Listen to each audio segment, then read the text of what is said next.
अरे रानी, ओ रानी, सो रही हो क्या अभी तक? रानी की जेठानी जोर जोर से चिल्ला रही थी घर के आंगन में खड़े होकर। रानी यानी मैं। अब तभी मैं भागती हुई अपने कमरे से निकली और बोली, दीदी आ गई मैं। जेठानी बोली, रानी तुम्हारा नाम रानी है, तुम रानी नहीं हो। मैंने तुम्हें रात में ही समझाया था कि सुबह को जल्दी उठ जाना, तुम्हारी मुँह दिखाई की रस्म है। मैंने बोला कि दीदी रात को नींद ही नहीं आई, जगह नहीं और मन में थोड़ा डर था कि सुबह आँख नहीं खुली तो। रजनी दीदी हंसती हुई बोली, रानी मेरी प्यारी देवरानी, जल्दी से घूंघट कर लो, अगर माँ जी आ गई तो हंगामा हो जाएगा। मैंने घूंघट किया ही था, तभी माँ जी वहाँ आ गई और कड़कड़ाती आवाज़ में बोली, चलो अब क्या यही गपशप करते रहोगी तुम दोनों? हमने चलना शुरू ही किया था, तभी माँ जी ने रजनी दीदी के कंधे पर हाथ रखा और बोली, पता है ना कहाँ से जाना है और कैसे जाना है? माँ जी ने बोला कि जब भी कोई बड़ा तुम्हारे सामने खड़ा हो तो हमेशा घूंघट में रहना और कम से कम अपने बड़ों के सामने आना और बिना घूंघट के तो कभी नहीं। रजनी दीदी कुछ बोली ही नहीं, बस अपना सर हिलाकर हाँ बोल दिया। मैंने भी बस अपना सर हाँ में हिलाया। माँ जी के जाने के बाद मैंने पूछा, रजनी दीदी आप तो स्कॉलर हो और इन सब चीज़ों को कैसे निभाते हो? रजनी दीदी मुस्कुराई और बोली कि मैं थारे जेठ जी से बहुत प्यार करती हूँ, इसलिए अभी तक चुपचाप सब चीज़ें निभा रही हूँ।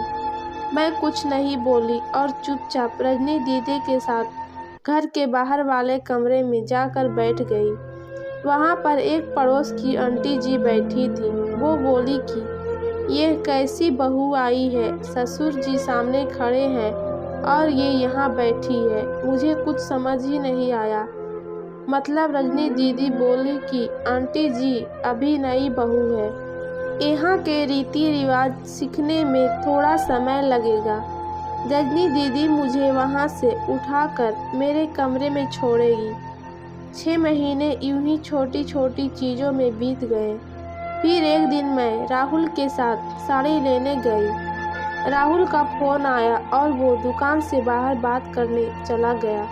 साड़ी के दुकान पर मैं बेधड़क होकर साड़ियाँ देख रही थी, तभी साथ में बैठे हुए अंकल जी खासे एक बार, फिर 2 बार, फिर 3 बार। मैंने साड़ी वाले भैया से बोला कि भैया इन अंकल जी को पानी दे दो, बहुत खांसी हो रही है इन्हें। अंकल जी भड़क उठे और बोले, क्या बदतमीज लड़की है, ये कुछ शर्म लिहाज है या नहीं इसे? दुकान पर हंगामा देख राहुल बाहर से भागकर अंदर आया और अंदर आते ही अंकल जी के पैर छूकर बोले, मामा जी आप यहाँ? मैं घबरा कर दुकान से बाहर निकल आई, एक लंबा घूंघट करके गाड़ी में बैठ गई। राहुल बाहर आया और गाड़ी में बैठकर गाड़ी बहुत तेज चलाने लगा। मैंने धीमी आवाज़ में बोला, गाड़ी बहुत तेज चला रहे हो, कहीं एक्सीडेंट ना हो जाए।